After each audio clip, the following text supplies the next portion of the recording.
ಒಂದು ಊರಲ್ಲಿ ಒಬ್ಬ ಬ್ರಾಹ್ಮಣ ತನ್ನ ಹೆಂಡತಿಯೊಂದಿಗೆ ಒಂದು ದೇವಸ್ಥಾನದಲ್ಲಿ ವಾಸ ಮಾಡ್ತಾ ಇದ್ದ. ದೇವಸ್ಥಾನದಲ್ಲಿಯ ಗಣಪತಿ ದೇವರನ್ನು ಪೂಜೆ ಮಾಡುವುದು ಅವನ ದಿನನಿತ್ಯದ ಕೆಲಸ. ಅಲ್ಲಿ ಬರತಕ್ಕಂತಹ ಭಕ್ತರಿಂದ ಊರವರು ಕೊಡತಕ್ಕಂತಹ ಹಣದಿಂದ ಬ್ರಾಹ್ಮಣನ ಜೀವನ ಚೆನ್ನಾಗಿ ನಡೆಯುತ್ತಾ ಇತ್ತು. ಬಹಳ ಸಿರಿವಂತಿಕೆಯ ವ್ಯಕ್ತಿ ಆಗದೇ ಇದ್ದರೂ ಸಹಿತ ಸಾಮಾನ್ಯವಾಗಿ ಸರಳ ಬದುಕು ಮಾಡುವುದಕ್ಕೆ ಯಾವುದೇ ತೊಂದರೆ ಇಲ್ಲವಾಗಿತ್ತು. ಬ್ರಾಹ್ಮಣನೂ ಕೂಡ ಇದರಿಂದ ತುಂಬ ಸಂತೃಪ್ತಿಯಿಂದಲೇ ಇದ್ದ, ಸಮಾಧಾನಗೊಂಡಿದ್ದ.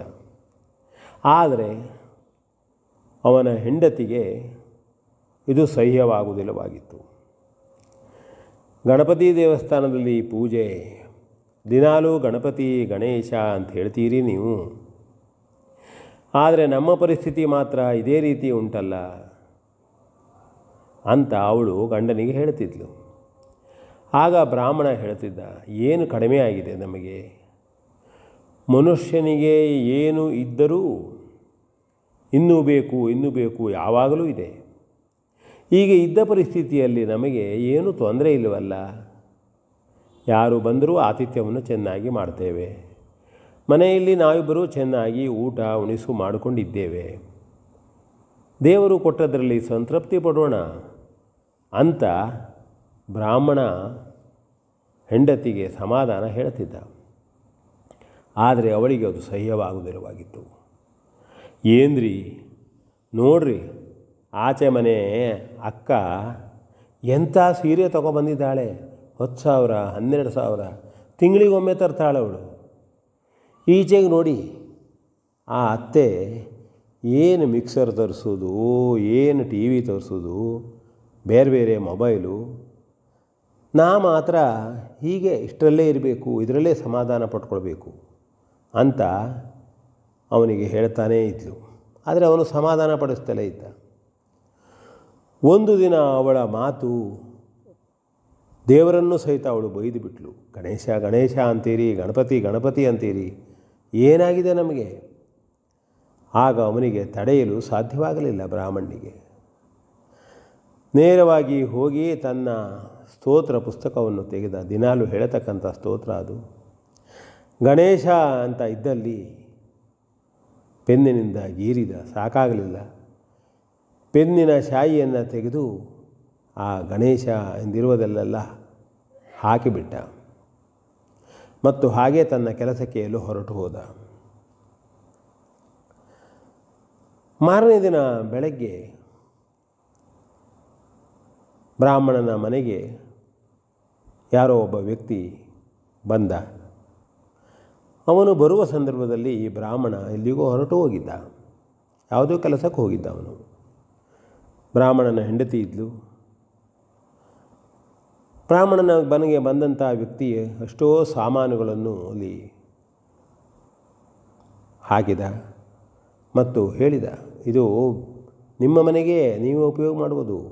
ಎಲ್ಲ ಸಾಮಾನುಗಳಿವೆ, ಸೀರೆಗಳಿವೆ, ಬಟ್ಟೆಗಳಿವೆ, ಕಡಿ ಕಾಳುಗಳಿವೆ, ಅಕ್ಕಿ ಇದೆ, ಏನು ಬೇಕು ಉಂಟು ನಿಮಗೆ, ನೀವು ಆರಾಮಾಗಿರ್ಬೋದು, ಯಾವ ತೊಂದರೆಯೂ ಇಲ್ಲ. ಹಾಗೆ ನಿಮಗೆ ಎಲ್ಲ ರೀತಿಯ ವಸ್ತುಗಳನ್ನು ಸಾಧ್ಯವಾದ ಮಟ್ಟಿಗೆ ತಂದಿದ್ದೇನೆ ಅಂತ ಹೇಳಿ ಒಬ್ಬ ವ್ಯಕ್ತಿ ಬ್ರಾಹ್ಮಣನ ಮನೆಯಲ್ಲಿ ಸಾಮಾನುಗಳನ್ನು ಇಳಿಸಿದ. ಹೆಂಡತಿಗೆ ಆಶ್ಚರ್ಯ, ಇದೇನಿದು ಸ್ವಾಮಿ, ಏನಿದು, ಯಾಕೆ ಈ ರೀತಿ ಹಾಕ್ತಾ ಇದ್ದೀರಿ, ಯಾರು ನೀವು? ಅವನು ಹೇಳಿದ, ಇಲ್ಲ, ಇದು ನಿಮಗಾಗಿ ತಂದದ್ದು, ಯಾವ ಸಂಕೋಚವೂ ಬೇಡ, ಬ್ರಾಹ್ಮಣರು ಬಂದ ಕೂಡಲೇ ಹೇಳ್ರಿ ನೀವು ಅಂಥೇಳಿ ಅವನು ಸಾಮಾನುಗಳನ್ನು ಇಟ್ಟು ಹೊರಡಲು ಉದ್ಯುಕ್ತನಾದ. ಆಗ ಹೆಂಡತಿ ಹೇಳಿದಳು, ಮುಖವನ್ನು ತೋರಿಸುವುದಿಲ್ಲವಲ್ಲ ನೀವು? ಅವನು ಮುಖವನ್ನು ಮುಚ್ಚಿಕೊಂಡಿದ್ದ. ಯಾರು ಅಂತ ಹೇಳಿ ನಾನು ನನ್ನ ಮನೆಯವರಿಗೆ? ಆಗ ಆ ವ್ಯಕ್ತಿ ಹೇಳಿದ, ನೋಡಿ, ನನ್ನ ಮುಖಕ್ಕೆ ನಿನ್ನೆ ಯಾವುದೋ ಒಬ್ಬ ಶ್ರೇಷ್ಠ ಬ್ರಾಹ್ಮಣ ಪೆನ್ನಿನಿಂದ ಮಸಿಯನ್ನು ಬಳಿದಿದ್ದಾನೆ, ಶಾಯಿಯನ್ನು ಹಾಕಿದ್ದಾನೆ. ಹಾಗಾಗಿ ನನ್ನ ಮುಖ ತೋರಿಸ್ಲಿಕ್ಕಾಗ್ತಾ ಇಲ್ಲ, ಅದಕ್ಕಾಗಿ ಮುಚ್ಚಿಕೊಂಡಿದ್ದೇನೆ. ಸಾಮಾನುಗಳನ್ನು ನಿಮಗೆ ಉಪಯೋಗಕ್ಕೆ ಇಟ್ಟಿದ್ದೇನೆ, ಉಪಯೋಗ ಮಾಡಿಕೊಳ್ಳಿ, ನಾನು ಬರ್ತೇನೆ ಅಂತ ಹೇಳಿ ಅವನು ಹೊರಟು ಹೋಗ್ತಾನೆ. ಹೋದ ಸ್ವಲ್ಪ ಸಮಯದ ನಂತರ ಈ ಬ್ರಾಹ್ಮಣ ಮನೆಗೆ ಬರ್ತಾನೆ. ನೋಡಿದರೆ ಯಾವಾಗಲೂ ಒರಟು ಮುಖ, ಸಿಟ್ಟಿನ ಮುಖ ಮಾಡಿಕೊಂಡಿರತಕ್ಕಂಥ ಬ್ರಾಹ್ಮಣನ ಹೆಂಡತಿ ನಗುತ್ತಾ ಇದ್ದಾಳೆ, ಖುಷಿಯಿಂದ ಇದ್ದಾಳೆ, ಒಳ್ಳೆ ಬಟ್ಟೆ ಉಟ್ಕೊಂಡಿದ್ದಾಳೆ. ಬ್ರಾಹ್ಮಣ ಕೇಳಿದ, ಏನೇ ಇದು, ತುಂಬ ಸಂತೋಷದಲ್ಲಿದ್ದೀಯೇ, ಇದೇನಿದು ಸಾಮಾನು? ಆಗ ಹೆಂಡತಿ ನಡೆದ ವಿಷಯವನ್ನು ಹೇಳಿದ್ಲು. ಯಾರೋ ಒಬ್ಬ ಬಂದಿದ್ದ, ಇಷ್ಟೆಲ್ಲ ಸಾಮಾನು ಹಾಕೋಗಿದ್ದಾನೆ, ಮತ್ತೆ ಮುಖ ತೋರಿಸಲಿಲ್ಲ ಅವನು. ಆಗ ಬ್ರಾಹ್ಮಣರಿಗೆ ಮುಖಕ್ಕೆ ಯಾರೋ ಶ್ರೇಷ್ಠ ಬ್ರಾಹ್ಮಣರು ಮಸಿಯನ್ನು ಹಾಕಿದ್ದಾರೆ ಅಂದ ಕೂಡಲೇ ಬಹಳ ನೋವಾಗಿ ಹೋಯಿತು. ತಟಸ್ಥರಾದರು ಬ್ರಾಹ್ಮಣ. ನೋಡೆ ಬೈತಿದ್ದೀಯಲ್ಲೇ ನೀನು ಗಣೇಶನ ಗಣಪನ, ನಮ್ಮ ವಿಘ್ನೇಶ ನಮ್ಮನ್ನು ಕಾಪಾಡಿದ್ದಾನೆ. ಮನೆಗೆ ಬಂದವರು ಬೇರೆ ಅಲ್ಲ, ಗಣಪತಿ ಗಣೇಶ, ಅದೇ ವಿಘ್ನೇಶ್ವರ. ಯಾರು ನಮ್ಮ ಕಷ್ಟಗಳನ್ನು ನಿವಾರಿಸುತ್ತಾರೋ ಅದೇ ದೇವರು, ಅದೇ ವಿಘ್ನೇಶ.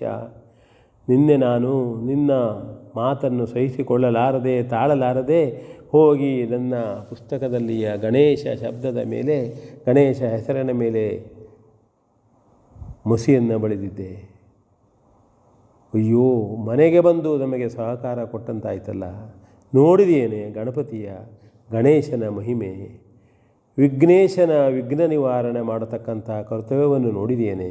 ಹೋಗು ಹೋಗು, ಇಬ್ಬರೂ ಹೋಗಿ ದೇವರಲ್ಲಿ ತುಪ್ಪದ ದೀಪವನ್ನು ಹಚ್ಚೋಣ ಅಂತ ಹೇಳಿದಾಗ ಅವಳಿಗೆ ಪಶ್ಚಾತ್ತಾಪ, ದುಃಖ ಆಗ್ತದೆ.